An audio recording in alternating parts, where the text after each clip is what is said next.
వాడికి నిన్ను తప్పించడానికి. అందుకే అంటున్నాడు ఆయన, వాడు ప్రతి 47వ పేరాలో ఆయన ఏమంటాడంటే, కాబట్టి చుట్టూ కూర్చున్న శత్రు యొక్క రహస్య ప్రతినిధులను మనము కనుగొంటాము. చుట్టూ ఉన్న రహస్య ప్రతినిధులు మనం కనుగొంటాం. అయితే ఇప్పుడు ప్రతి దేశము కూడా తన సైనికులను ఆధునిక పరికరములతో సన్నద్ధం చేయును. అవును, సన్నద్ధం చేస్తాయి. అయితే అవి అత్యాధునికమైనవి, కొత్తవి.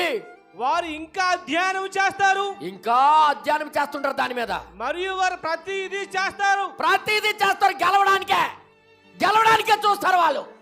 ఓడిపోవడానికి ఎవడో చూడటం. కానీ క్రైస్తుడు మాత్రం అలా ప్రయత్నం చేయట్లేదు. నేను ఎలా గెలుస్తాను అనేది ప్రయత్నం చేస్తుంటే తడతే తీసేవాడు దేవుడు. ఎతుకుతే దొరికేది అది. ఈరోజు క్రైస్తవులు మర్చిపోయారు బ్రదర్, నిజం చెప్తున్నాను నేను. అదే చేస్తుంటే వాళ్ళ దగ్గర కొత్తది ఆలకెలగా ఆయుధాలు దొరికాయో, మనకి కూడా నూతన ఆయుధం దొరికేది గ్యారంటీ దొరుకుతుంది. అధ్యయనం చేసిన వాళ్ళందరికి కూడా కొత్తగా కనిపెడుతున్నారు వాళ్ళు. ఈరోజు వాక్యం మీద నువ్వు అధ్యయనం చేస్తే నీకెందుకు దేవుడు ఇవ్వడం? ఎతుకుతే దొరుకుతానని చెప్పిన దేవుడు ఎందుకు దొరకడు? తడితే తీస్తానన్న దేవుడు ఎందుకు తీయడు?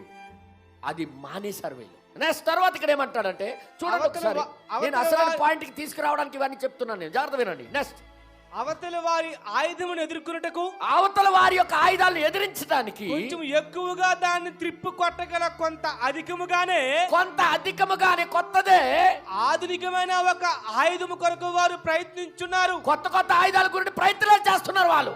విల్లు మరియు బాణాల నుండి భుజమునకు తగిలించుకున్న తుపాకీ వరకు అలాగ డెవలప్ అయ్యారు. ఒక్కొక్కరు కనుక్కొని ఆ తుపాకీ నుండి ఆధునిక రైఫిల్ వరకు అక్కడి నుండి అనుసంబంధమైన వాటి కొరకు. అవునండి, లాస్ట్ కు అనుసంబంధమైన ఆయుధాల వరకు వచ్చేసారు.